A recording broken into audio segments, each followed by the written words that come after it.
Classic Safari. Yeah, Caleb's definitely awesome. Yeah, I mean, as long as we don't get Hush brought, this hand seems fine.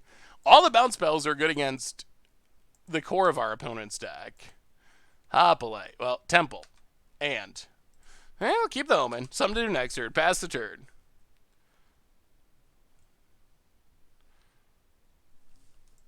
Okay, there's a Hushbringer. Well, I take back every good thing I said. Now we're probably dead. That is the worst thing we wanted to see. Yeah, doing the Vintage Cube with Tober was definitely fun. Well, alright. Hushbringer is apparently just like the bane of our existence. Yeah, Embercleave is definitely annoying, for sure.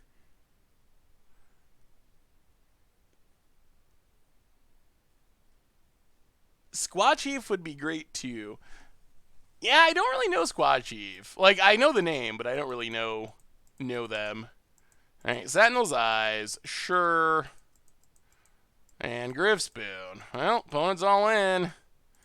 Hits us. Nykthos. Hushbringer! I hate Hushbringer. Our deck would be doing so many cool, fun things if it wasn't for exactly Hushbringer. Look at our hand! It just does nothing. Nothing! Forever because of Hushbringer. And there's a Saram. Things getting worse. Favorite Hoplite. Opponent gets in. Yeah, maybe this deck needs real removal. That might be helpful to have some actual removal. Those cards do nothing. Glacial Fortress, take up to Fairy. Well, I guess we play a Thassa's Oracle. The saddest Thassa's Oracle. I don't know if this is your expertise, but you can enable BAT donations to the Twitch channel and Goldfish site for those using the Brave browser. Ooh, that is... I will have to look into that, Art Matt Dank. That's definitely not something I'm super familiar with, but I will try to look into it. About it.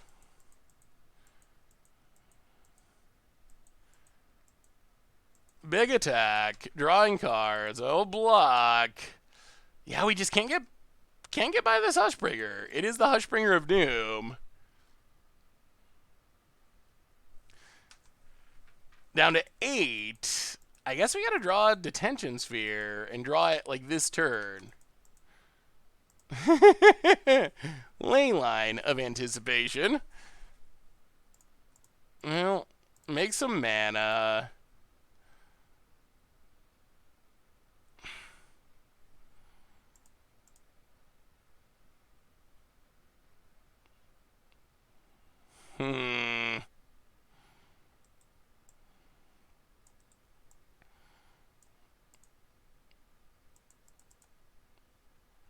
Gadwick. Nykthos. Leyline.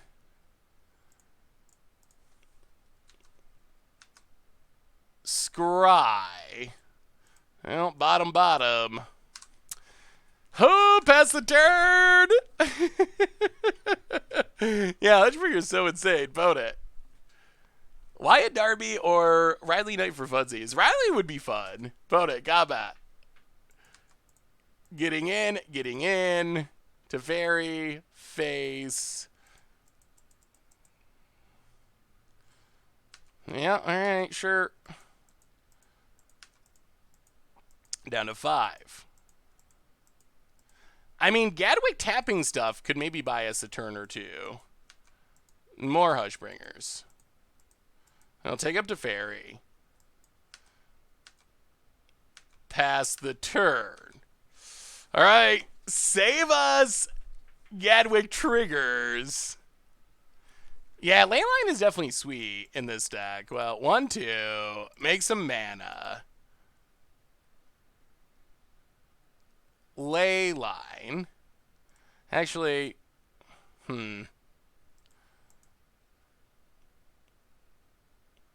yeah, I guess that's the best we can do. Ley line. Tap. Hushbringer.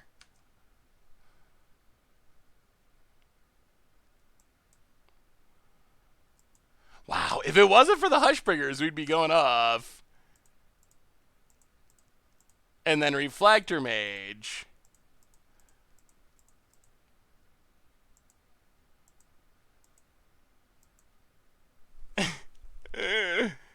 I mean, it's not over. We need to find a detention sphere. That's what we need first. Because if we can find a detention sphere and then like Gadwick, all of a sudden we can pull very far ahead very quickly. Opponent attacks to Fairy. We will block with Reflector Mage. Down to 5. Tap land. All right, deck. This is your time. Gadwick. Okay, so to Fairy, bounce a Hushbringer, draw a card. Land. All right, well, pass the turn. Our hand would be so good if we could cast things. Hey, thank you, Melonato, for the host. Definitely appreciate it. So we'll pass. Opponent.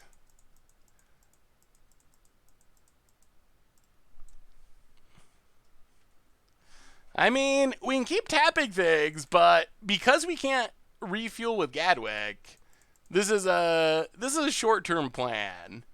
We're just basically trying to stall out until we can try to hit a detention sphere. All that glitters, draws a card, grows the dorks. Yeah. I wonder if this deck wants Wrath somewhere.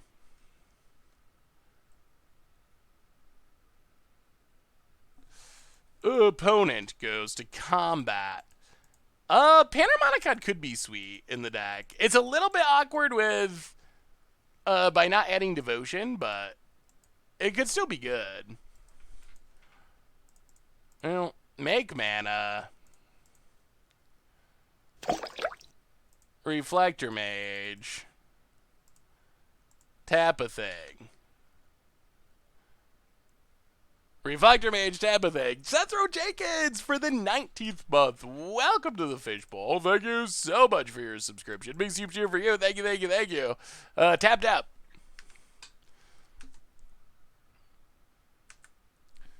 Well, we're not dead. Come on, Detention Sphere. We've scried a lot of non-Detention Sphere cards to the bottom. Like, it is a card that we could realistically draw. We've put a lot of non-Detention Spheres to the bottom. There's a Hoplite. We draw. Thassa. If we had more mana, that would actually be sweet. But as it is, it's not as good. Well, I mean, I guess it's good if we... actually, no. Thassa might actually be good here. Alright, pass the turn. Thassa buys us time. And it gets around... okay, Osprey! For the 4th month, welcome to the Fishbowl. Thank you so much for your subscription. Big super cheer for you. Oh, we can't dig with Gadwick. It's an enter the battlefield trigger, unfortunately. So opponent passes. We make a bunch of mana. We Thassa.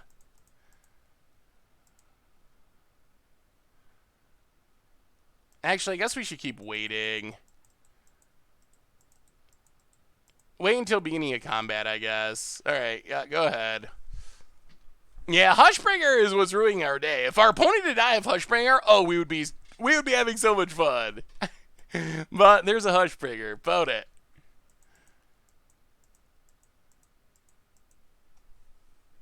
Thinking things over.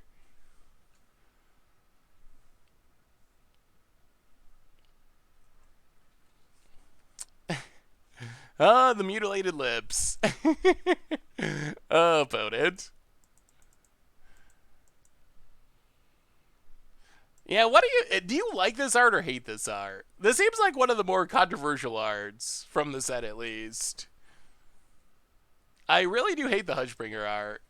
I don't hate it. It is definitely weird, though. Hey, what's up, Cajun Kraken? How are you? I mean, it's not like pineapple on pizza. Or Abriel Grazer. It's not on that level. Or Seaman Visions. It's above those in terms of things that I hate. But, I don't know. I kind of like it. I like abstract art. Oh, stop while you're behind. No deal, Zach. Oh, what else can I make chat mad at me about today?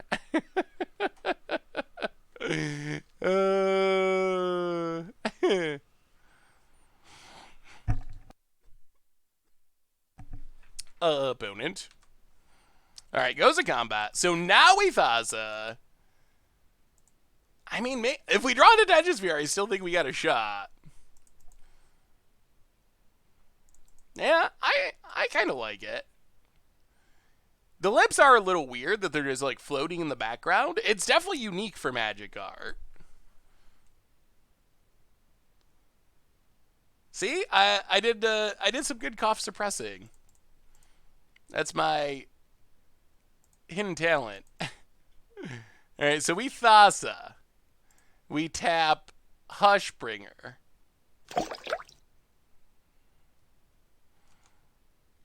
And then we Thassa. Tap Favorite Hoplite.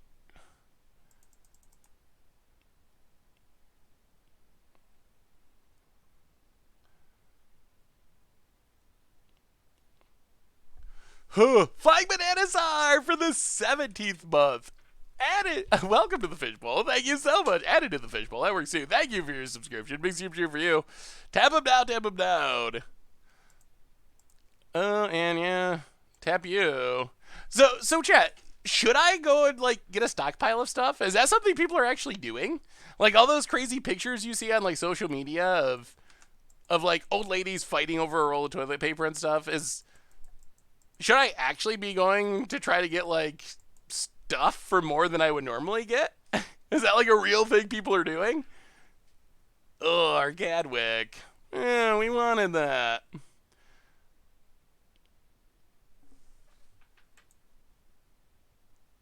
Okay, Omen of the Sea. Well, let's Omen of the Sea. Tap something. Ooh, finally. Bottom and top. All right, pass the turn. I mean, we're still kind of sort of in this.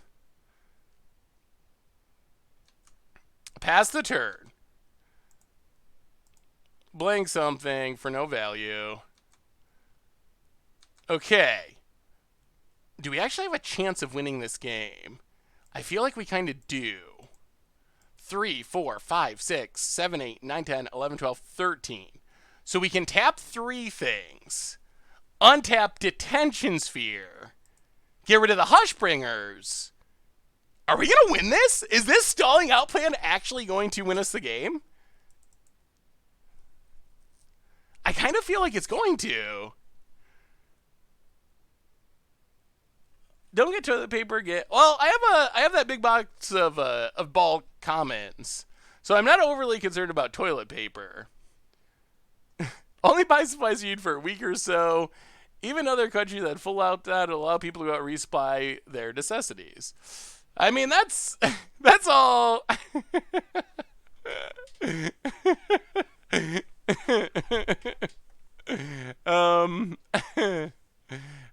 That would be my main concern, is just making sure I can get food. Plus, I mean, it sounds like you can still get takeout, right? Or delivery. Wife's with a charging badger. You know, what would... I don't know why we're talking about this, but what would be the worst card to wipe with? If it came to that, if we really have Armageddon... And and we have to use our bulk commons as toilet paper. What would be the best and what would be the worst? Forked bowl? Bloodfell Caves. Oh, I think you've won. I think you already won, Knight. You've had this conversation before? That that is an unfair advantage over the rest of the chat, and also, what are the odds that this is a conversation that people are regular Magic players? Us Magic players are weird. Tap tap, also tap. Okay. Sure. Opponent gets in for 1. Hits us down to 3.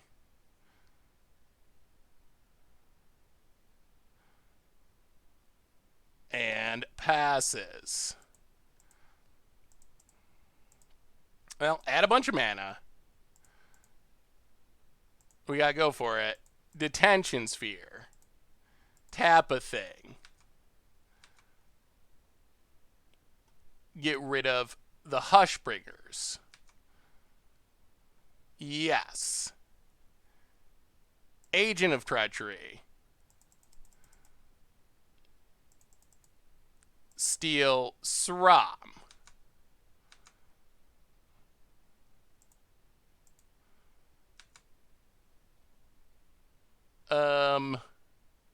Tap you. Go to combat. I mean, we still lose. We lose this exact turn to a protection spell. We have to fade 1 turn of protection spell. Thassa. Blink Agent of Treachery. Steal the biggest one. We gotta fade. If they draw Idol on this turn, vote it. We're good. I mean, this game is ending very, very quickly. Like, there's 2 minutes, which is more than enough time. We have plenty of time to close it. Okay. I guess we should play this safer.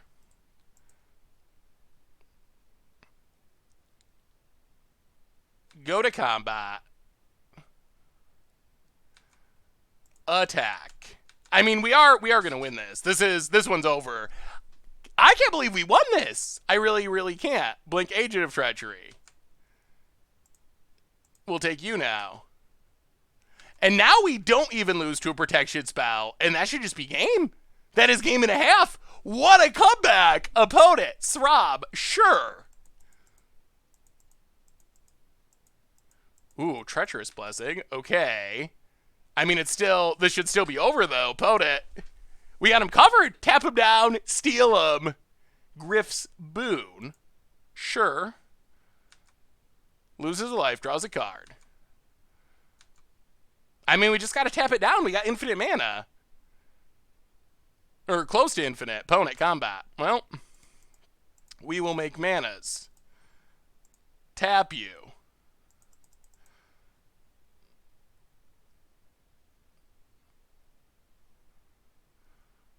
Well, in response, tap you. And also, for the rub-ins, tap you. Steal you. Yeah, untap. What a comeback! What a comeback! Untap. Combat. 59 seconds on the clock. That is plenty. I can't believe we won that. I cannot believe we won that. I don't think there's any way we... Well, I guess in some ways that shows the power of this deck. We were so dead for so long. Panharmonicon, I would not wipe my butt with a Panharmonicon. Panharmonicon is like my favorite. What a ridiculous game. We stalled out, double Hushbringer, and we got there. Yeah, Nykthos is definitely insane. And we're technically up to 2-1. Before the next round, a quick reminder that our sponsor tonight is Card Kingdom. And if you need some Magic the Gathering cards, you get them over at cardkingdom.com. So thank you to Card Kingdom for supporting the show. And maybe we're going to feed the kids. Man, that round 1 loss, it was super close. That's the only thing that's holding us back. I'm still waiting for Sea Shrouded Tribal of Pioneer. Think it will happen. Ooh, probably. That's actually another good question. Hey, what's up, Joelson? Good to see ya. What deck that we've played somewhere in the past would you most like to revisit in Pioneer that we haven't already? Because we have revisited some. What else? Spectral Sailor is not in the list. But if Hushbringer is a thing we got to worry about, maybe it should be. 34 Rhinos is definitely iconic. Honestly, 34 Rhinos is probably what made Against the Odds into a series that people watch. Like, I think if 34 Rhinos didn't happen, who knows? Who knows what would have happened content-wise? I mean, there were definitely episodes before that, and people watched them. It's not like they were super unpopular, but that was kind of, I think, what kind of brought Against the Odds into the Magic public's consciousness to some extent. Yeah, I think that's true for a lot of people, Safety Spud. 34 Rhinos. Hey, what's up, Cat Dreaming? How are you? So here's a question I've been wondering about. Have Against the Odds decks gotten too good? That might sound funny because they're Against the Odds decks, but like, do you think the jank level has gotten too low over the years? Like, do you like the episodes that are like, we're trying to do something and we go, I don't know, 1 in 6 or something to achieve some really, really ridiculous goal that you're obviously not going to be competitive with? Just a better deck builder. That is probably true. I mean, honestly, when I started making decks and doing content, I built decks casually to play on the kitchen table, but I was not like a competitive brewer by any extent. So there's a lot of on-the-job learning for the most part. So it makes sense that doing it for a bunch of years would help improve it. Maybe Heater and Alignment would be easier with all enchantment stuff from Theros. Heater Alignment's also easier in Pioneer because you get the Delve cards like Dig Through Time, which are not bad for some reason.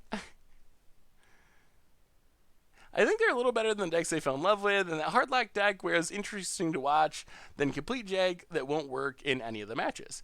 Yeah, it's tough to find the balance. Celestial's probably more focused on jank, but do you, Seth or chat, think it would be worth it to replace some number of Satyr, Wayfinders, and with Grim Flayers? What deck are we talking about, Jolson? I'm a big Ace Do Show! Do I owe your show a play, Matt?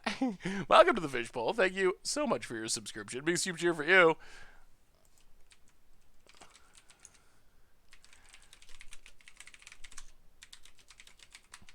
Island Goo.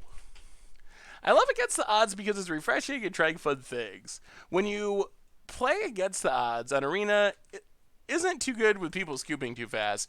That's an interesting point. People do scoop much quicker on Arena than they do on Magic Online, I think, in general. Bug Delirium. I'm a big Satyr Wayfinder fan. Grim Flayer has upside of being a bigger threat. I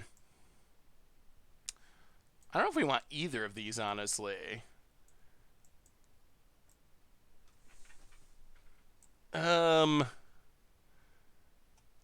What do you think? Are we up against Spirits or are we up against Blue-White Control? If we're up against Spirits, Reflector Mage, we're just going to say no. Get rid of them both. Pass the turn. Yeah, drawing Nykthos would be good. We might be up against Spirits, then Reflector Mage would be fine. After we get Amonkhet Hour Devastation Historic, I'd love to see Scarab God Field of the deck. Winning with an army of zombies seems fun. Maybe a Yarok or 3. Yeah, we could do some more Yarocking at some point. I actually kind of enjoyed Historic. Still not a big fan. I know Jeff Jeff Hoogland loves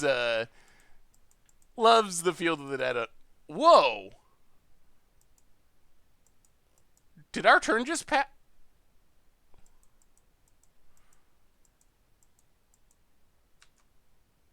Did our turn just get skipped? What happened?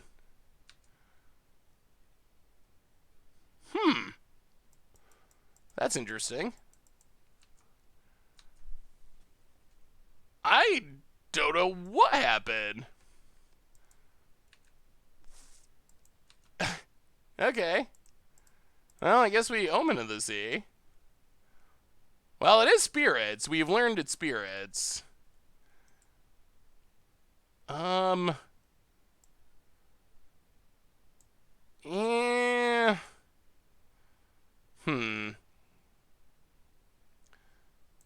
2 mana.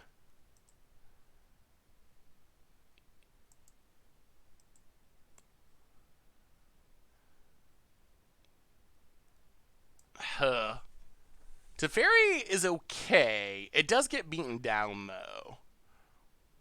It's still probably worth it. Yeah, let's keep them both. Put on top, put on top. I don't think they have a 2 mana counter here. Hopefully. So play Teferi.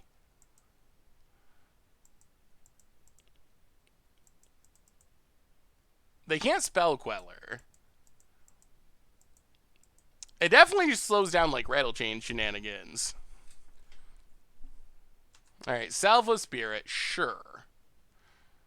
I'll play Glacial Fortress, go to combat, attack.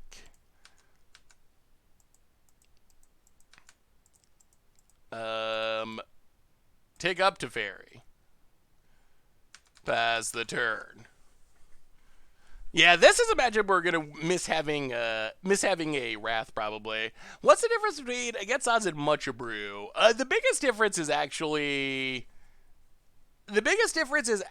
that against odds decks are cards are voted on, and then I build a deck around them.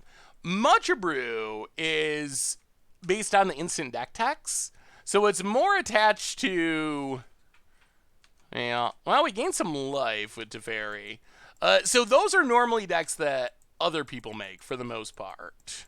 Most commonly. Well, let's Gadwick. Draw a couple cards. Opponent's got a clock, though. Opponent's got a real clock, and we don't have a real answer to the real clock. No, there's Spell Pierce in Pioneer. Spell Pierce was in Ixalan, right? It's definitely in Pioneer. I actually kind of enjoyed playing Historic when we played it on the other stream. I don't know. I think there's some decks in the format I really don't like, but it does seem like there's some cool brewing potential. Is Wizards doing a bad job making playable yet janky against odds decks? I think they make a lot more against the odds cards. Although, I will say that I think the really push cards in Standard make it harder to make sweet budget and against odds decks. Like, I think it's way harder now than it was in the past to make them actually competitive. Because of things like Fires and Okos. Hug Gibbert, welcome to the Fishbowl. Thank you so much for your subscription. Big soups here for you. Thank you, thank you, thank you. We're down to 11. Opponent has Coco mana. Yikes. We're probably just dead here, aren't we? Is there any way we get out of this? Go to combat. Attack. Yeah, this is rough. Spirit seems rough. Nibblegeist. Okay, so now we're just literally dead. Nibblegeist always gets me. Starf, welcome to the Fishbowl. Thank you so much for your subscription. Big soup cheer for you. So yeah, I think the Wizards actually designs more against odds cards, but the top end push cards are so good that it's hard for those cards to actually compete. Like, Aetmesis is still one that we've never played, and I don't know if we ever will, which is funny because that's a card that I think Wizards actually talked about essentially being designed to be an against odds card. and we just haven't been able to play it. And then you have some like Thassa's Oracle. Seems like an against odds card because it's alternate win condition, but it's actually proven to be just probably too good for an against odds card in all honesty. Like, it was the devotion deck we played in standard was very sweet, but if I knew Thassa's Oracle was as good as it is, I don't think I would consider an against odds card now. Hey, what's up, Leos 2? How are you? We're 2-1, so we got a winning record, doing reasonably well. The tapper will be the tapped. Oracle is really good in Doomsday decks. Yeah, definitely good in Commander, and in Pioneer, and in Modern, and in basically every format. It's kind of funny because it's just like a slightly... I don't even want to say slightly. I guess it's a reasonably big upgrade over Laboratory Maniac, but it's not like a brand new effect. We've had Laboratory Maniac, and Laboratory Maniac has been fringe for the most part, but Thassa's Oracle, cutting a mana, having more utility outside of winning the game, and winning through removal, has suddenly made the effect really good, when it was kind of like medium before. Do you need Nykthos for Pioneer Devotion decks? Sadly, yes. Like, Nykthos is basically the reason these decks work. I don't think there's really a way around it, unfortunately. There's not really a competitive substitute. You play Nyx Lotus, it's a lot slower, though, in a format like Modern, so yeah. There are some decks, I would say, that kind of just play Nykthos because they can. Those decks can get by without it. Like, some black decks that are like mid-rangey might play a copy or two. There's some green decks that just kind of play it because they can. Those decks can potentially get by without it, but a deck like this, it is basically a Nykthos deck. Nykthos is the most important card that we want every single time. Well, yeah, let's take Hallowed Fountain. Pass the turn. We're digging for Nykthos right now. Like, that's what we mostly need. I'm hoping that they reprint them. Like, wait at least until they spoil Commander 2020.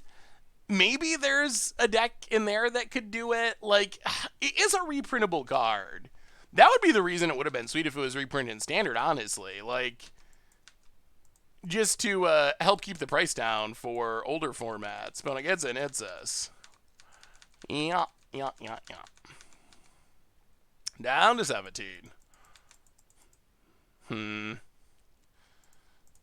We want Nykthos. We'll take our beats one more turn to go 6 cards deep for Nykthos.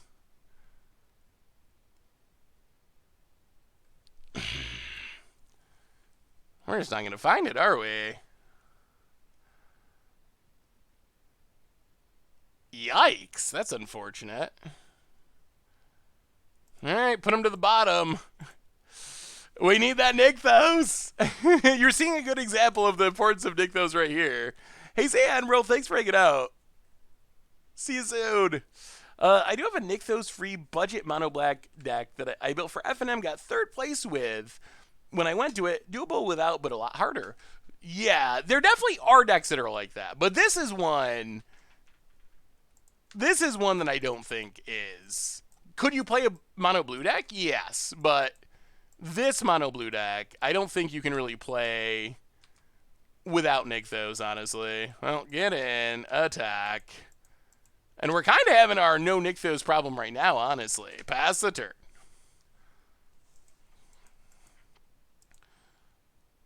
Nibblegeist. Well, sure. Reflector Mage. Bounce the Lord. I mean, we're staying alive. Do you think Jace Inverter was a good deck that no one found before Oracle was printed? I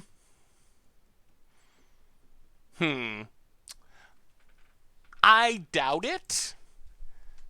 I think that if it was just Jace in Oracle, it would be a lot less good than it currently is.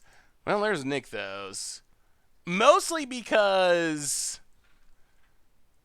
you just don't have enough redundancy. I think if you only had 4 of each of the key combo pieces and they were both 4 mana pieces, I think it would be a lot worse. Could it be a deck? I think maybe like sort of, but I think it would be way worse than it is today. Can we do a legacy against the odds suit? Ooh.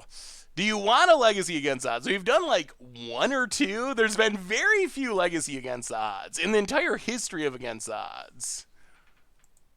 Opponent runs out Spell Queller. Okay, so 1, 2, 3, 4, 5, 6, 7.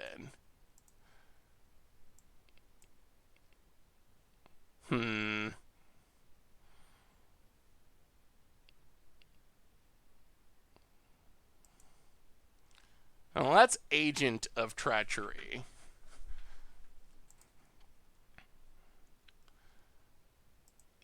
Steal Spell Queller. Hit our opponent. Down to 12. Ooh, this is going to be close. Decks look super fun. I think I'll try Mind Stylation. Ooh, Mind Stylation could be interesting. Well, here comes the spirits. Opponent. Ooh, Thassa would be good. Gadwick would be insane. We spent a lot of Thassa's oracles digging to find the Nykthos. Oh dear. Double Lord. That's a lot of damage. That's a ton of damage. 1, 2, 3, 4, 5, 6, 7, 8. We might just be losing the race. Opponent gets it, hits us. Well, what do we find? Another Nykthos. That does not do it. So we get rid of these. Die. Oh, so close. Bonus round start, we still got to play at some point for sure. Legacy Treasure Hunt. The problem is Legacy Treasure Hunt would look like basically every other Treasure Hunt deck. I don't know what the upside is of playing in Legacy. You basically have all the same cards. We can probably try a Legacy against odds at some point. Yes, I promised we would play bonus round store, but we still have it, so we still do have to do that at some point. Alright. Well, we gotta win this one to feed the kids. Equise, welcome to the Fishbowl. Thank you so much for your subscription. Big soup cheer for you. Well, alright, we'll keep this. I think technically I still owe Awesome Dude a game of Fortnite as well. What do you think about Elspeth Conquers Death? Card's really good. It's definitely very strong. That's true. I guess you do get some different lands in Legacy Treasure Hunt. So that would be kind of a reason to do it.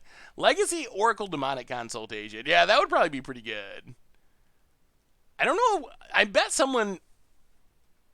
Wow, opponent's going to 4? What is our opponent playing? I almost feel like I've seen a list for that. I don't think Demonic Consultation is legal, though, in Legacy. I'm pretty sure. Interest? How do you charge interest on a game of Fortnite? Like, little bits of games of Fortnite that add up to more? Ew. Alright. Steam Vents, so combo deck of some kind? Well, land. Yeah. Omen. Nykthos. Why are you not playing the Bon?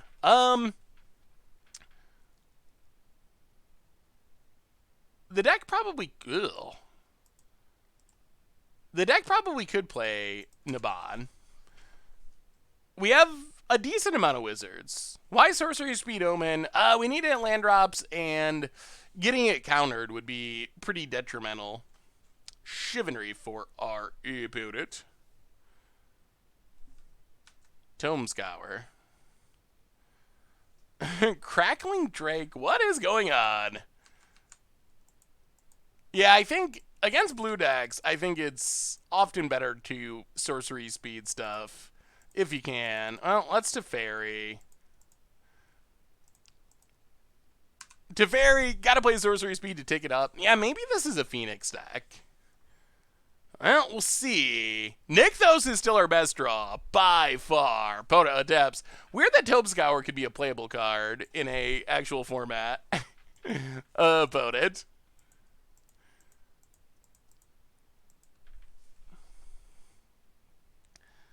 Have you ever built a deck with Vivian's Arcbow? We have not played one recently, but we have definitely played Vivian's Arcbow decks in the past. For sure. It's actually pretty decent, I think. I mean, in the right deck at least, it's pretty decent. Let's take down Teferi. Ooh, okay. Yeah, pass the turn. That's the Nykthos. That's what we wanted, and things are looking good. I mean, our opponent did mulligan a ridiculous amount of times, but Tobescour plus Treasure Cruise, yeah, it kind of defeats the purpose to some extent. Tome Tower, Treasure Cruise. You are just kind of cycling at some point. Just kind of not even cantripping. Or yeah, cantripping essentially.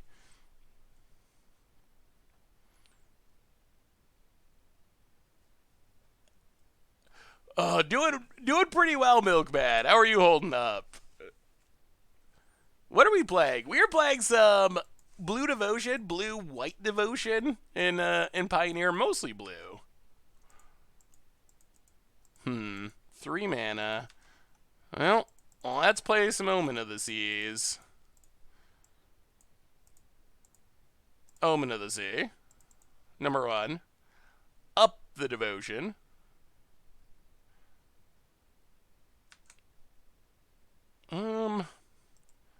Leyline bottom. Bad Thassa bottom. Omen of the Sea. Number 2. Bottom. Alright, Gadwick. Ooh, there's better Thassa. Temple of Enlightenment. Scry. Yeah, we'll keep land at this point. Take up Teferi. Pass the turn. Never tapping mana on our turn now. I think we're probably good here. It is about as fair as a Thassa's Oracle deck could be. I mean, we haven't won with Thassa's Oracle a single time.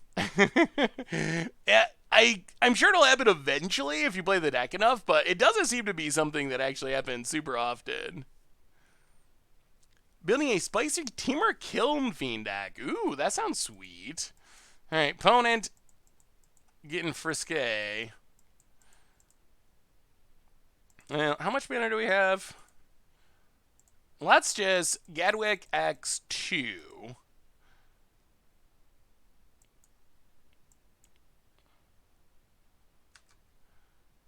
Draw lands. And then Witching Well. Tap down Phoenix. And I don't know how our opponent gets back out of this. Like, I feel like we're just running away with this game at this point. Bottom and... Yeah, I guess we'll keep Reflector Mage for the future. Boated.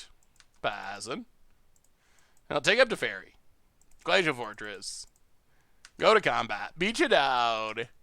Hit ya. Pass the turn. And I don't think our opponent get out of this. I think we just got him locked.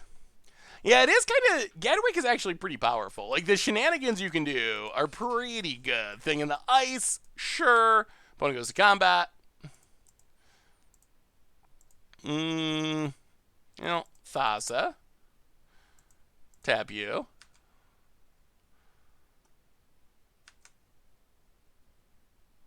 And...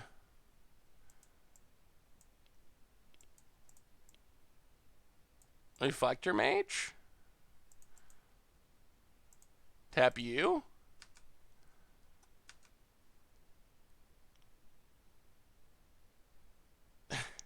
Devotion up to 11, and we're running away with it. Ooh, let me see. Eventide. Azorius Wizards. Alright. Bounce, Thassa's Oracle. That looks sweet. Yeah, this deck, it's more, I think, like, incidentally wizardy. It's not really intentionally a wizard deck, but a lot of the creatures just accidentally or incidentally end up being wizards. The Naban deck looks sweet. Strategic planning. Master Waves definitely could be very powerful. I still want to build a Thassa Panharmonicon deck. I think that could be very good too.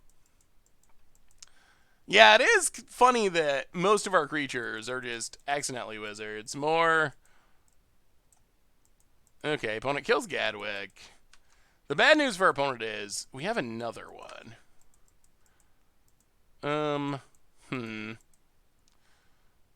I'll play the land, go to combat, beat you down.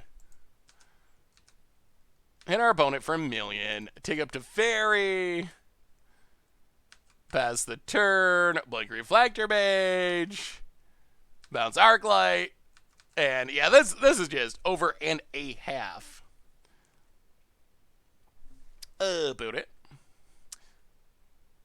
Your LGS, yeah, I was going to ask that. How many people actually have LGSs that are still open? Or still open in the sense that they're like holding events and stuff?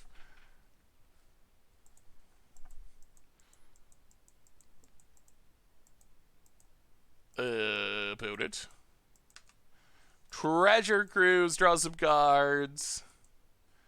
Commander League. LGS is technically open, but they cancel all events, does not allow free play. LGS is open now, but can't play games. Yeah, that kind of makes sense that it will still sell stuff, but can't have everyone hanging out to play. Yeah, let's Gadwick for the max. Gadwick X8. I mean, this has got to be over, right? This is just lethal. Well, that went well. Opponent did a lot of mulliganing, but that still went really well. Draw 1,000,000 cards. Gadwick resolves. Look like MTGO may be doing 2 weeks of emergency vintage cube. Are they actually going to do it? A lot of people have been asking for it. I hope that they do. That would be, it seems like a really good idea to me. I don't know. I don't really know what the downside is. My LGS is still open, but I doubt it will be for much longer. Yeah. Mine is, but implemented safety measures and will probably shut down. Crazy. No, Quebec, yeah. I mean, if you're not experiencing any issues, then I guess that makes more sense.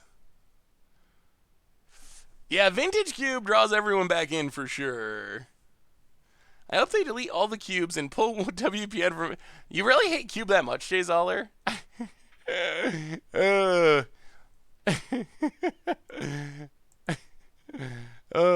Your opinions always crack me up. Ours is open, staying open. He just bleaches, cleans every service like every 20 minutes, and made a big announcement last FNM. Oh, that's that is sounds like some efforts to prevent germs. All right, opponent is all right, Ashiok Erasure down, Ashiok Eraser down, Ashiok Erasure down. Detention Spheres up. To Fairy up for a Thassa and Rest in Peace in. Try it like that. 61 cards. Okay, 61 card special. Teamer Friends list. Ooh, let me see, Milkman. Teamer Friends sounds fun. Maybe when we start to test people in the ES, they'll start to realize there's a lot of people infected and then do something. Yeah, I mean, I think places are doing things here and there. Starting to more and more. Wow, we have everyone Rest in Peace? Alright, we'll keep it.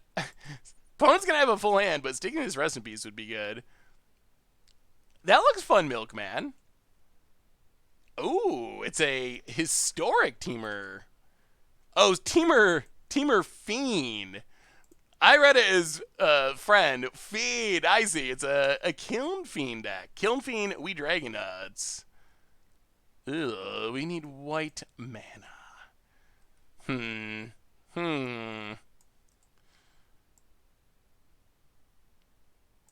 Yeah, let's awkwardly bottom, I think. We want a white source for this rip. Yeah, his hand is decent if we can get a white source. Opponent ups. And we got our Nykthos, which is important. There's a budget limit on Commander series this season. I actually am not sure. Well, that's actually another good question. This is the between season time, so everything is possible. What was your favorite Commander Clash budget? Like in the early days, some of the seasons had very strict low budgets. Like I can't remember what they were, 20 ticks on Magic Online or something. There was basically all budget decks. And then we went to essentially no budget. And then this last season had the avoid individual cards that are super expensive budget. What? It's hard to figure out actually because, bottom. More blue. Oh my god, even more blue. Well, nick those. Go. I guess we're just gonna keep drawing blue sources, like it or not. I would love to see an article where the Commander Clash softban list is included. Starting next season, it should be in every article for Commander Clash. That is the idea anyway. The goal. I think the idea was to have it like that this season, but I think Tomer just forgot sometimes. But yes, they should be included. Yeah, we're gonna attempt to brazenly borrow the thing in the eyes. Opponent can potentially charm it, but yeah, I'll have to talk to Tomer about it again because Tomer's the one that does the Commander Clash articles. But the idea is it'll just be its own separate part in every article. Well, I guess we Gadwick. We had our one recipes, but we cannot find a white source. We have scryed so many cards to the bottom. Like, we can't do the easy part, which is just find a white source. Although, I guess our opponent's not using their graveyard much. Will there be a comprehensive Goldfish Commander ban list?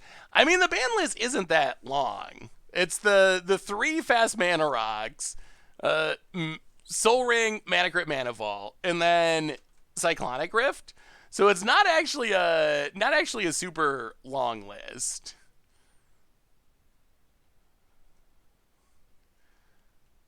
Would be great. I wanted to give you a deck list, mono green, but do you prefer high budget or low budget for Commander Clash, or I guess no budget would be the other option. Oddly, this is something I haven't been able to figure out. I was looking back through last season's Commander Clash, and the single most viewed episode was CEDH Week, which is actually very counterintuitive. I would assume that CEDH would be one of our least popular episodes. But apparently it's our most popular.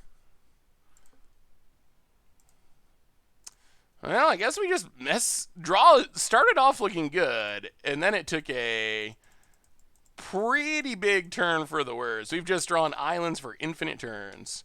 Well, Gadwick draws 6. Keep the old Gadwick.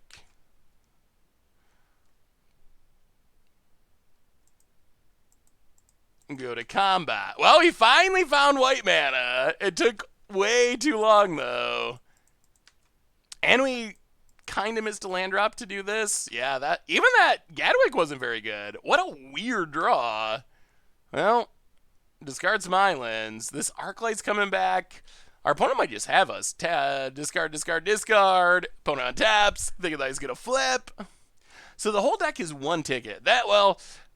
It would be hard to do a whole season on a 1 ticket budget. I think an episode with a 1 ticket budget would be possible and probably be a fun idea. But I think doing a whole season at 1 ticket would probably be really difficult, and I think it would get boring after a bunch of episodes. We did a Penny Dreadful episode in the past, but in the semi-distant past, it wasn't this season. I like higher budget, but I don't think the mana base should be part of it. I want to see decks that can cast their spells. Also, CDH is sweet. CDH is definitely an interesting take. I think my average EDH costs around $300. Got 23 decks. That sounds reasonable. Not like ridiculously expensive, but still powerful for sure. Well, opponent. Cast a spell's going off. Drawing cards. Ops. Alright. Ugh, hit another Arclight? Ugh. Oh my god! And a Hellbine Moon on Nykthos? You gotta be kidding. Wow. Well, we got so punished for not hitting that white source. I don't really watch Commander Clash because of the interface. Interesting. Is it that difficult to watch? More islands. Yes, this game? Boy, we had it too. We had it. We just didn't have the mana work out. Yeah, that's it.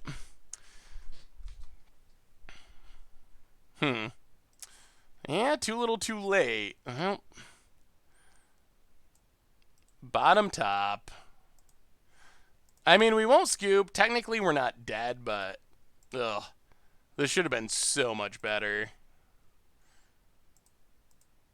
That's a Wokenor. So we're going to 1 if our opponent has nothing. Yeah, the white came too late. We already are behind 2 Arclight Phoenixes. I gotta say, I find the interface for Commander and Moto... Yeah, I mean, I guess the screen does get pretty cluttered. And there's number 3. Well. The Mana Screw of Doom. That was game 2. So we have another game against Arclight Phoenix, and then we will probably wrap up with a Moire game tonight, since we haven't done Moire in a while. But this is it. We gotta win this one to feed the kids. A win here gets us a treasure chest. We gotta get it, though. We gotta win this one. What about a Commander draft? Each week you choose one color, or color pair, and then you have a Serpentine-style draft picking cards. A card can only be in one deck. Ooh, that would be cool. I actually kind of like that idea. I think a $100 budget deck is interesting because it's not too restrictive and rewards good deck building, show new player good first deck to make. That's probably that seems like a reasonable price level. So yeah, if you've been waiting to play Moire, I think we'll have time to sneak in a game today. Well, alright, we're keeping it. Detention Sphere something. Gadwick could be good eventually. Well, Witching Wow. And we have white mana, which is what Doom does last game.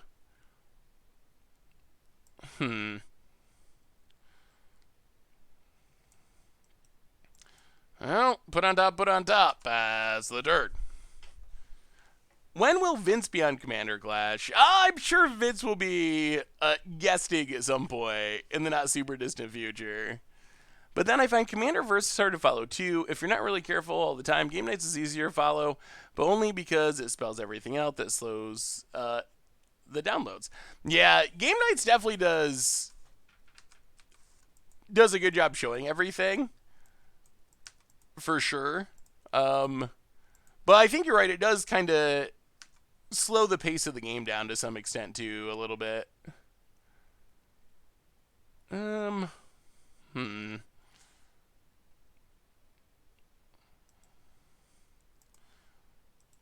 Put on top, Hollowed Fountain, pass the turn.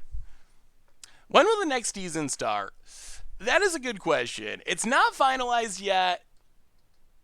It's usually somewhere between around a month between seasons, with the live episode going on in between. I would assume this one will be somewhere in that range. I mean, I think Game Nights, that's kind of the gimmick, though, right? It's kind of...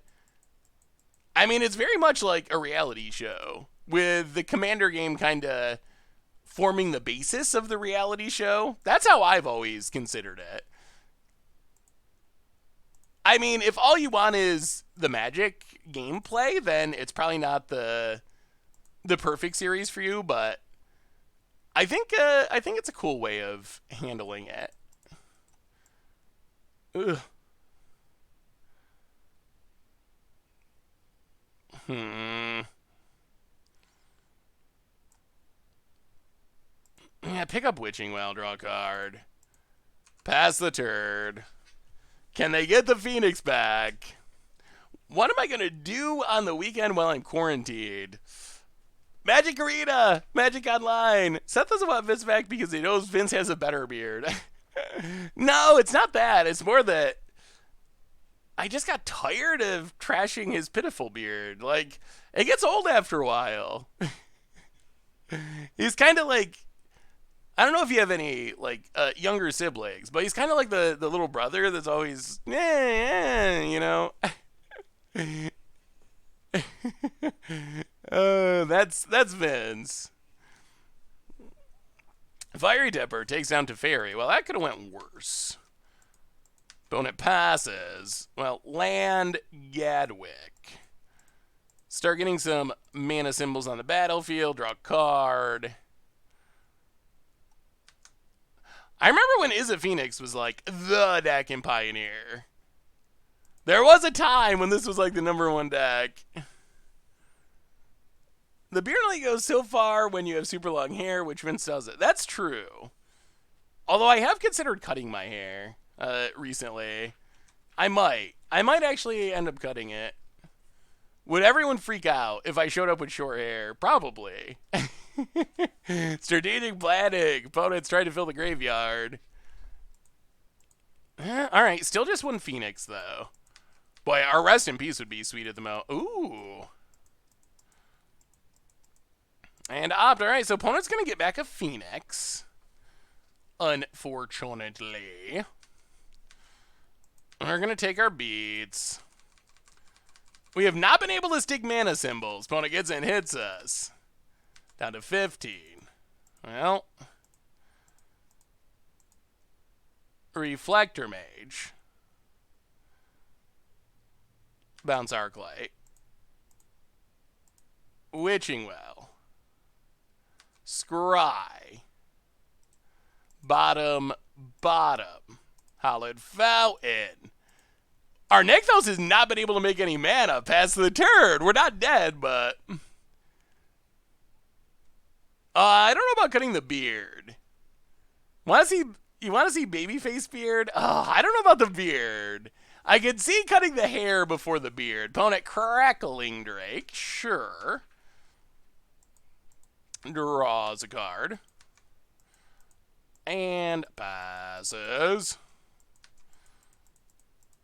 Well, let's...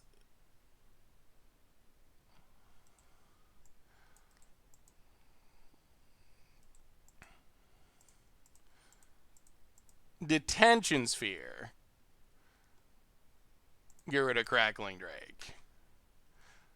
We're slowly adding mana symbols the old-fashioned way. One at a time. Get in it, ya. Pass the turn. Don't cut the hair and move to Cali so you fit in just fine. Just put it at shoulder length and it's not terribly long, but still retains the long hair feel. That could work. If I cut it, I can donate it. Yeah, if I did end up cutting it, I would look into donating it for sure. About it. Ooh, Cararinus. Interesting. Well, borrow you. Untap. Island. Go to combat, get in, hit ya.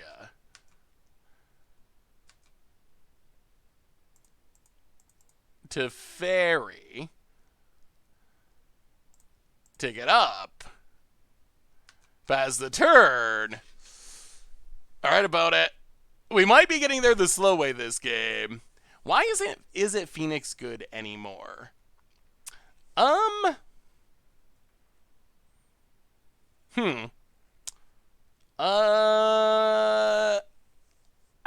I feel like something was banned, but it's not. I mean, yeah, I keep thinking, what was banned from Izzet Phoenix? But I don't actually think it was... Faithless was never in Pioneer, right? I mean, Faith in Modern that is true, but in Pioneer, Phoenix was one of the better decks, and it never actually had access to it. About it, dig it up. Phoenix was like the top deck right when the format came to be. Like the very first weeks of Pioneer, it was definitely one of the best decks in the format. Flat top Seth. Uh-oh. Well, here comes a bunch of Phoenixes. Yeah.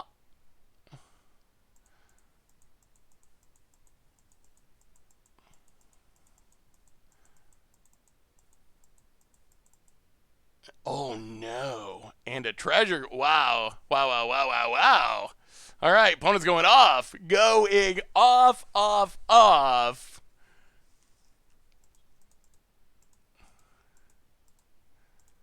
Well, here comes the Phoenixes. Are we going to die? That's a good question. Hey, Seth, what are the chances of seeing you play non-Magic games? Not even TCG related, but variety stuff. I think it would be really interesting. I could, if that's something people want to see. I don't know if that's something people would be interested in or not. We've just always play Magic. If you could pick one non-Magic game to have me stream, what would it be? What would be at the top of the list? About it.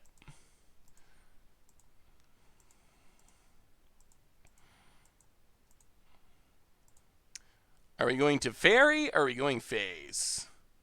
Face. Face? Okay.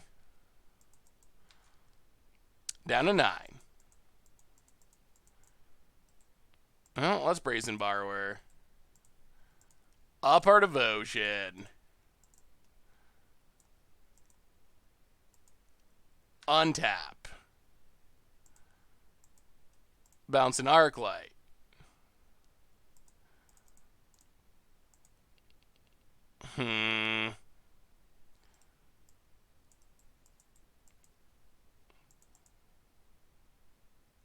One, two.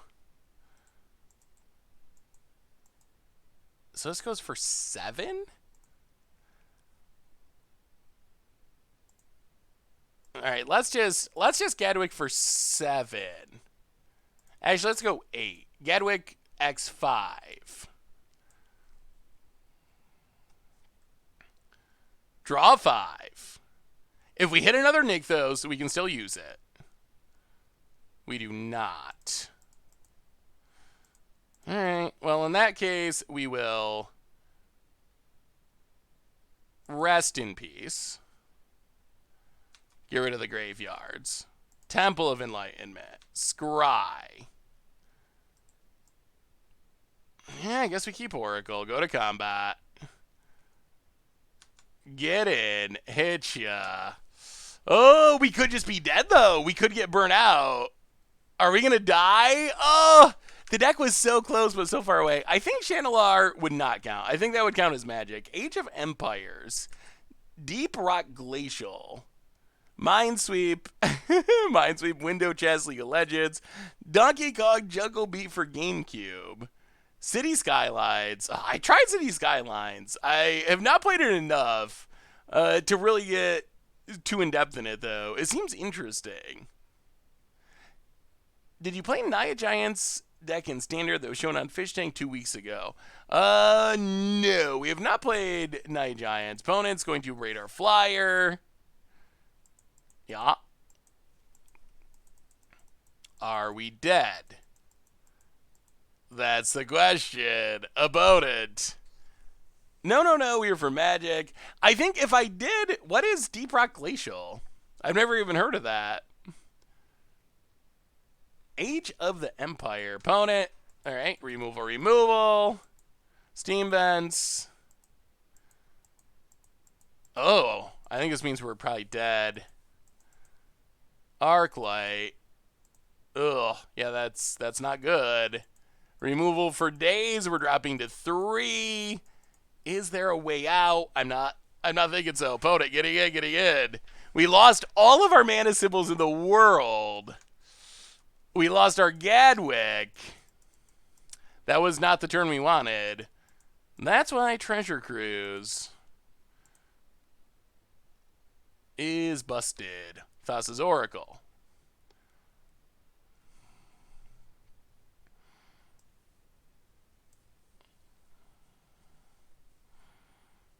So we got to spend 4 to crack this. 1, 2, 3, 4, 5, 6, 7.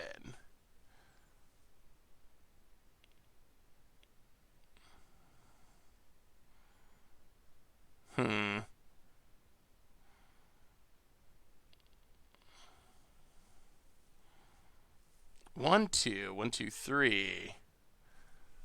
Is there anything that gets us out of this? Teferi doesn't really do it. I mean, we're dead on board, though. We're at 3, and they have 2 Arclight Phoenixes, so Mage doesn't do it.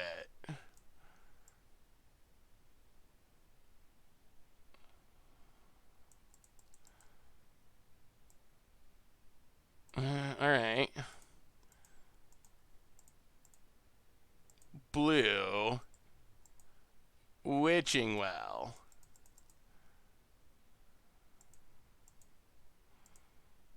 Omen of the Sea.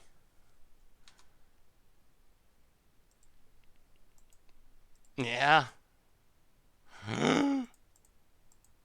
Okay. Detention Sphere. I mean, I bet this still all ends. I bet this still all leads to nothing and us dying to like another Arclight.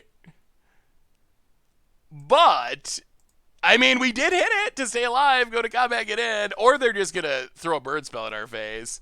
I assume that's what our opponent was playing towards with those removal spells, but we got there. Bottom, very last card, the very bottom of the deck. Opponent opts. I mean, if we get to untap, we still have hope. Bottom. Opponent.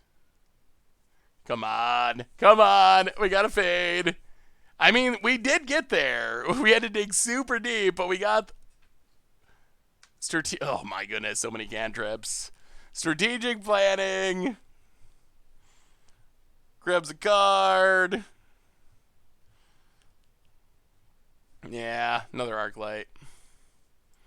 Oh, Keranos. Okay. Okay, we're not dead yet. Wow. Okay, we're still in it. We're still in it somehow. Somehow. What's under our first spear is a Crackling Drake. Okay, what's our plan now? So we can... Wow, I can't believe we're in this. 1, 2. Are we going to win this? So we can hit for... We can hit for 3. So go to combat. Get in. Hit our opponent for 3. Down to 5. Thassa's Oracle.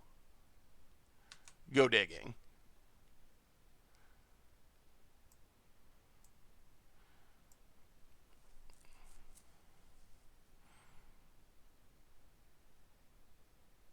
One, 2, 3, 4, 5, 6, 7, 8, 9, 10.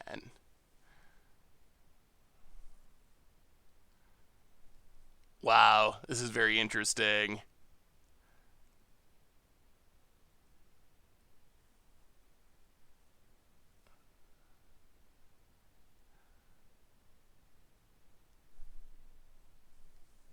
The question is there any way we can not die to a hasty flyer? That's what we're trying to figure out. Like, we can deal with the Keranos. Can we deal with something else is the main question. What's the best way to handle that? We have a Thassa in hand. 1, 2. I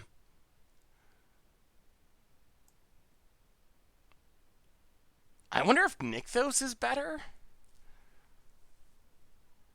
We can take, so, yeah, 1, 2, 3, 4, 5, 6, 7, 8, 9, 10. So we could take Nykthos, use Nykthos for mana, bounce Detention Sphere with Teferi, get back Detention Sphere to get rid of Keranos, play the second Nykthos, and have Thassa available during our opponent's turn?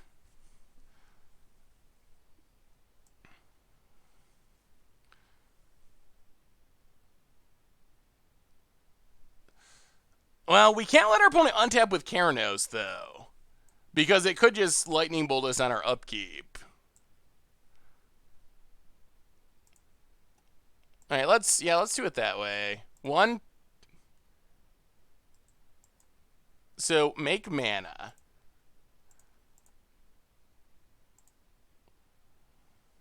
Teferi. Pick up Detention Sphere.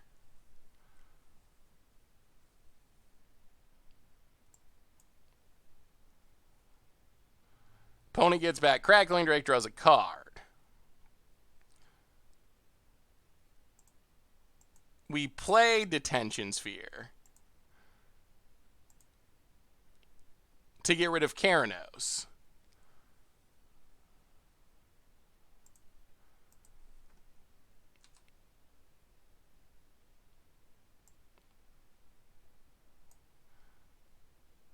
Play Leyline.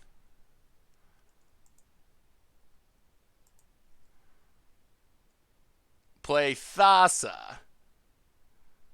Nykthos. Keep the new Nykthos. Blink Reflector Mage. We could still die to a bird spell. We don't have an answer for that. Pick up the Crackling Drake. All right. All right. That was a crazy turn. Is it enough? Is it enough? Opponent. What a game. This has been a crazy game. 1, 2, 3, 4, 5, 6, 7, 8, 9, 10. So we have 12 mana. Opponent opts. To the top. Charts a course. Oh, it's the bird spell that's going to get us. Oh. Hits a Fiery Temper. Well, add mana. I don't think we have a card that gets us out of this. I don't think we have an answer. Thassa's Oracle.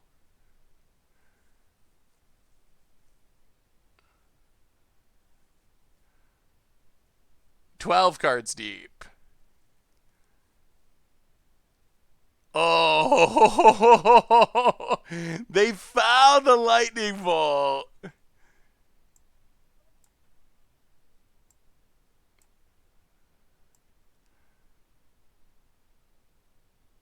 Ugh. None of these do anything, right? There's just no way out. Ugh. Yeah, we can't quite get deep enough.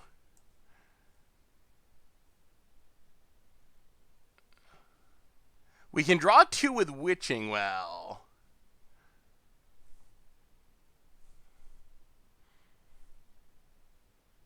I don't even know what we're trying to hit, though. I don't think there's anything in our deck that we can hit. Like, we're trying, but I just don't think it exists.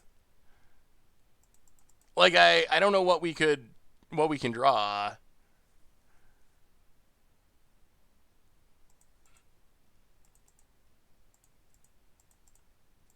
Well, Omen of the Sea. We're not super close. Like, if we had another couple turns, I think we could Oracle for the win, but not close enough that we can do it with 10 mana here, no matter what we do. Ugh. Well, we played around what we could. I think we... nothing. I like the line that we took. We played around what we could. Opponent managed to hit one of the few cards that exist that in their deck that could get around it. Yeah, we don't have Ashiok's Ragers in at the moment. Yeah, alright.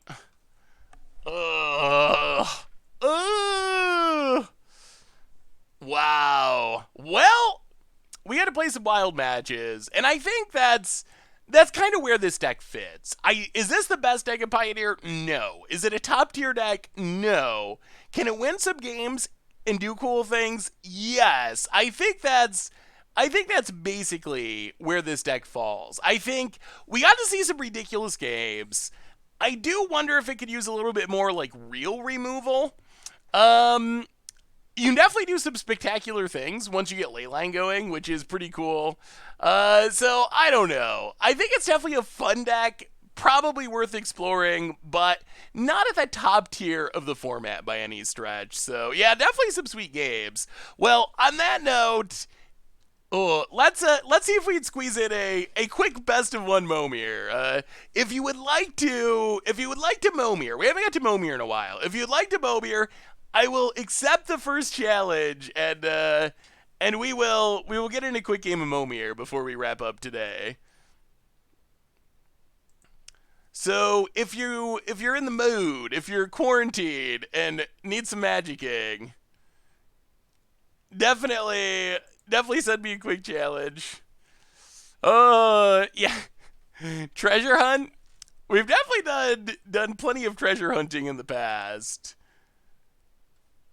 I mean, it seems sweet in historic. Thassa's Oracle, I guess, is probably a decent win condition. It's definitely one of the funnier meme decks. Well, maybe we'll Momir. We'll see. I prefer Commander Clash to Game Nights because there's a complicity that's built up and makes great politics. Would really like to see early Commander Clash guests make an appearance more often. Ooh, that is good feedback. Anyone for a Momir game, or is that all for today? Maybe we won't Momir tonight. Maybe the time for Momir on Moto is past. Well then, send me a challenge. Oh, you're working on it? All right, we're good. So if you're not familiar with Momir, it's just a fun, random, good way to interact with viewers at the end of a stream. That is kind of fun. Moto's lagging. Yeah, Moto does do that sometimes. Definitely like super ultra casual. So it's fun to sneak in when we get a chance. If we got a couple extra minutes at the end of a stream. And then, as I mentioned, I guess I can do our reminders now while we're waiting before Momir. Replay YouTube. That's where you'd find all the old streams, including our beautiful Blue White Devotion stream in the future.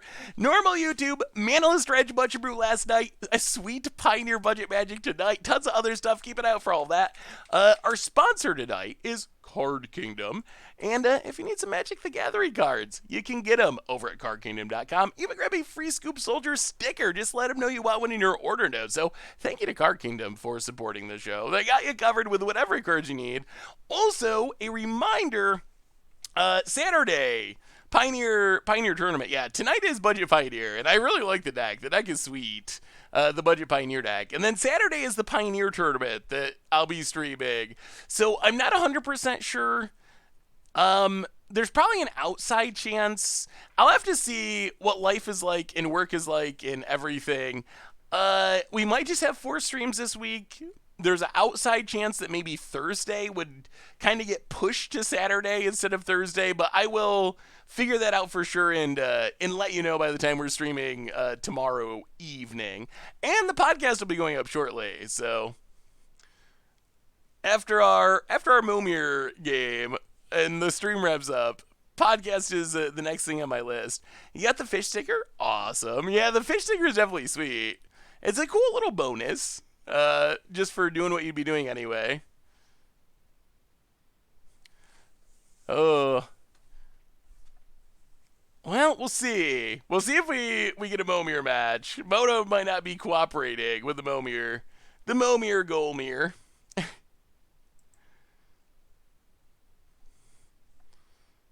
I like this deck, though. I feel like something along these lines can be pretty good. I don't know about these wishing wells. Like, technically, it gives you something to do with 1 mana, but yeah, it wasn't, like, super impressive. And the lack of removal, although we played that absurd game against the Auras deck, where, like, Gadwick was enough to just grind it out, so... Panharmonicon could be good. The only thing that's awkward about Panharmonicon is it doesn't really help with the Devotion plan, but maybe... We do have a lot of enter the battlefield stuff, so maybe we have enough that it's worth it anyway. If you're going to Panharmonicon, maybe you just go down to Teferis or, like, sideboard all the Teferis. It would be easy enough to, like, Teferi sideboard, Reflector Mage main deck, make room for Panharmonicons. 3 Thassa God of the Seas is weird. Also, if you Panharmonicon, then Master of Waves becomes really insane, so... Or Nabad. Nabad could be good. Spectral Sailor. Yeah, might be. It does give you the ability to draw a lot of cards once you get Devotion going. And it gets around Hushbringer, which is apparently a thing. Yeah, that is true. The other downside in Nabad is it is very fragile. 1 and 2 toughness creatures are kind of the worst place to be in Pioneer since they died all the red removal. So that is the other downside of Nabad, is it's just super duper fragile compared to other stuff. Yeah, send me a challenge, Cryptic Dreams.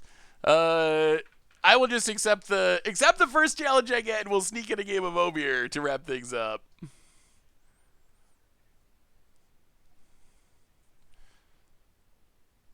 Challenge away, I say. And then there'll always be more Moire opportunities in the future. Hey, see you, Zach. Thanks for hanging out. Yeah, we'll be back 6 o'clock tomorrow, 6 Eastern. Yeah, best of 3 is fine, Cryptic Dreams. We'll see. If it goes super long, maybe we do a best of 1, but you can do it as best of 3. That's fine. Nate Fennelly, welcome to the Fishbowl. Yeah, the deck is cool. For the 13th month, thank you for your subscription. Big super cheer for you. Oh, yeah, maybe, I don't know. I don't know what's going on, Fat Master. In the future. We'll do it in the future. We'll get another chance and get it figured out. All right, so if you're not familiar with Moire, it's just a really random format. It's a format where you start with a deck that is all lands. So all basic lands, and you get this Moire avatar, which allows you to, once a turn, pay X mana, discard a card, you get a token that's a copy of a random creature that converted mana cost. So basically, there's no spells in Moire. You're just 100% playing with creatures, and you're playing with random creatures. Like, for example, here, we are going to pay 2 mana.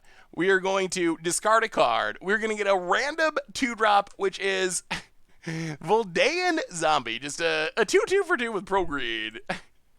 And that's Moire. And then you hope for the best. Boat it. 2-drop is Sustaining Spirit. Ooh. It's kind of like a worship, except our opponent is not going to be able to keep it because they do not have any white mana to pay the cumulative upkeep. That would be good with ways to avoid cumulative upkeep. That actually seems like a good creature. Magic is definitely very much the Magic Garfield intended, with just like the variants of the random old things. Militant Inquisitor. Well, alright, just a 2/3. No equipments. Gonna be happening around here. Mega 4-drop. That was a fun pre-release. I put 2 Armadillo Cokes on Llanowar Sweet for 6, gain 12 and limited. Ooh, that... Yeah, IPA was definitely a fun... I think they're doing IPA drafts on Magic Online coming up, and definitely one of my favorite formats. All the cool original multicolored cards. About it. Gonna hit us. Yeah, sure. Down to 22. Daraja Griffith, 2/2, flying, sack it to destroy a black creature. Alright. I mean, that's not bad. Hopefully our opponent gets a black creature at some point. 5-drop is heavy infantry, taking down the militant inquisitor. Well, get in, it ya. If they do Vintage Cube, it'll replace IPA Draft. So do they say anything about actually having Vintage Cube? Is that a thing that is actually happening, or is that just a speculation? I know people have been asking for it, but I haven't heard anything about it actually officially happening. Well, alright. Let's make a 6-drop.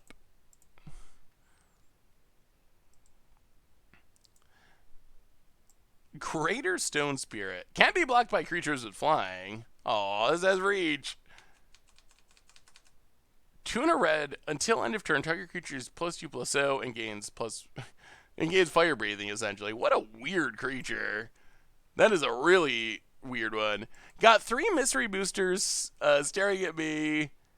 Gonna be so long until it's safe to draft them. I don't know if I would have the patience to fight through it. I don't know. I don't know if I'd actually be able to do it if I just had the booster sitting here. Cons might still be up today. It usually changes on Wednesday, so I'm guessing until Wednesday, most likely. Well, let's make a 7. No phage. Ooh. Well, that'll probably win eventually. I mean, it's only a 3/3, but Vigilant Indestructible Bushido 5, that can attack through most board states. Has anyone ever made a Kanda commander deck? What can you do with the Bushido mechanic? Is there anything you could do with it? Or is this just like random tribal thing? Opponent. Yeah, Spearmonger's very good. Maybe they will actually put up Vintage Cube. That would be kind of fun.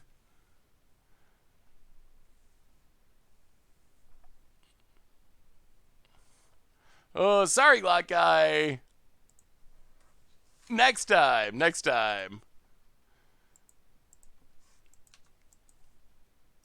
Ooh. Alright, no islands? Whew. Alright. Dodging the Scourge.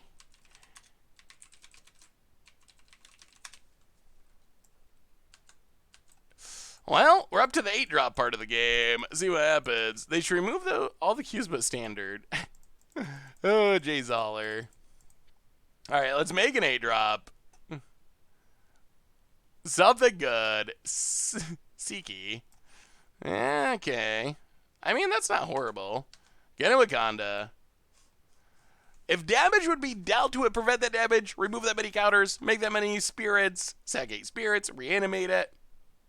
Kind of sweet. It would probably just be Samurai Tribal. There's Takano, which gives each creature +1/+1 for each point of Bushido. So it kind of would be 8/8 Bushido 5. 8/8, ooh, Razi is good. 8/8 Bushido 5 sounds threatening.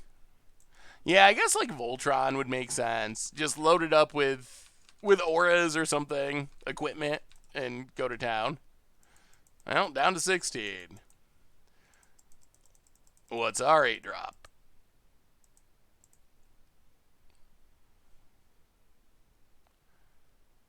Oh, okay. That is very good. Well, get in with Kanda, and Breaker of Armies probably lets us win next turn, unless our opponent hits something good. Can use Fire Breathing. We can. So we gotta pay 3 to give a creature +2/+0, and then we can also Fire Breathe it afterwards.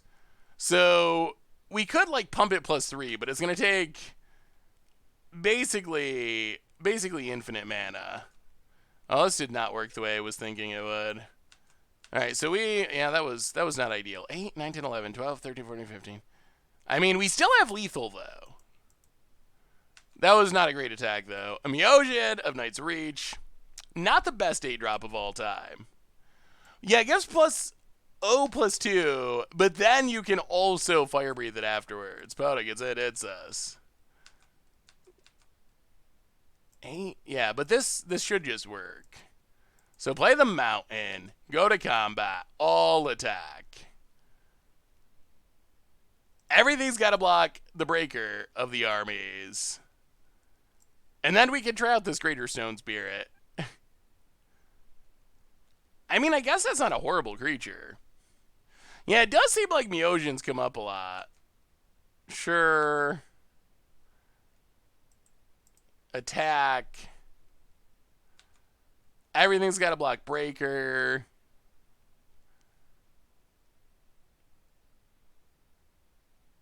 Eight, 19, 11. Sure. And let's just try it for fun. Okay. Yeah, and then it gets fire breathing. So yeah, that does work the way we thought it did. Yeah, Breaker of Army's not bad when you got a big board. Well, alright, let's on to game 2. I think we can finish a best of 3. That went by pretty fast. And then I'll go upload the podcast. Yeah, you missed the Thassa action, but you made it in time for Moire. No, you're good, Glock guy. Is there a way to play Magic on mobile without PC? Not that I'm aware of. I don't think so. I guess I have heard people having some success, like somehow rigging up Arena onto their mobile through other programs. I've never tried to do it. I don't know exactly how you do it. That's a little beyond my capabilities, but I have heard of that. But I think it still involves a PC in some way. I don't even know. Aurora Champion. If your team controls another warrior, tap target creature. It's not bad. Why is it all swamps and mountains? So the main reason that people traditionally play mostly swamps and mountains, like, is one of the main strategies in Moire, is it minimizes your exposure to landwalk abilities. If you just play all the lands, you can randomly get wrecked more. You will randomly get wrecked more often by landwalk. And then black and red typically has the most removal abilities, like volcanic dragon style abilities. And those are some of the best abilities. Like, random activated abilities usually aren't worth the mana, but abilities that can kill creatures are very strong. So that's why black and red lands have typically been one of the dominant strategies in the format. Landwalking experiment, it does. It's a thing. With Nevada GeForce now, you can do it on your PC without a PC of your own. Oh, that's sweet. My son-in-law plays Arena on his phone. It's just a program that allows him to remote access his PC.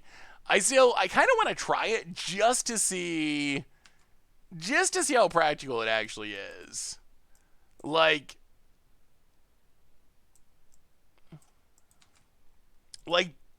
how does it actually work? Because they keep talking about Arena coming to mobile, so I kind of want a sneak peek. Oh yeah, Royal Assassin was great in our Commander Clash last week. I didn't realize like how good it could actually be, but it was very good. Gravebaker, oh, it's a llama. We'll have to play our llama deck again at some point in Standard, or some version of it. Thin the deck. Can run Arena on any device that has GeForce now. That is definitely sweet. Works through touchscreen, so I have like 9 nodes, so I use my pen. Yeah. Ooh, Hydra Broodmaster. That could be a lot of big Hydras. Put it. Stomping in, or not, or not. Well, I guess we gotta branch out and play other colors of mana here.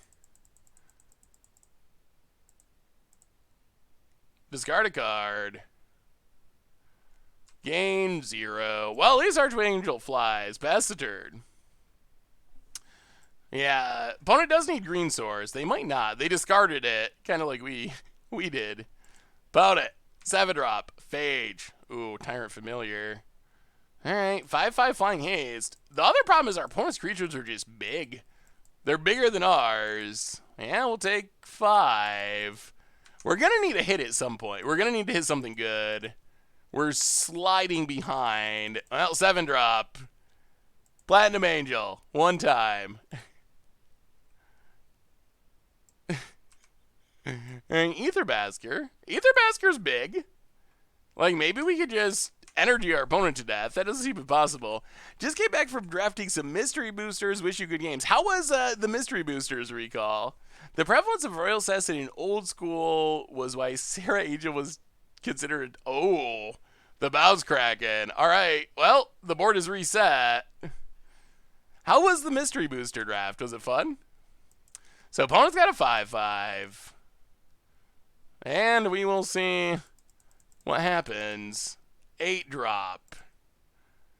Equals. Oh, whoo, the Hellkite. That is one of the good ones. Streamlink works, but remote desktop works best. Poda, gonna make it 8. Nothing that flies, please. Sisters of Stone Death. Not as good as the Hellkite. Poda, passes. Well, make an 8. See if we can hit a Hasty Dragon. That would be absurd. 8-drop number 2.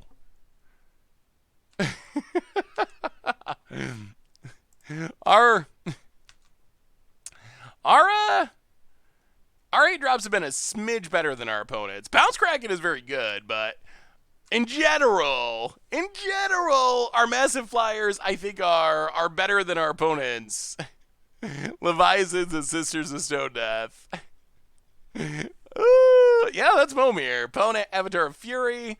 Well, that could technically block a flyer, but I think it's too little too late here. Daddy's home. The Hellkite's making dragons. Well, let's make another 8-drop.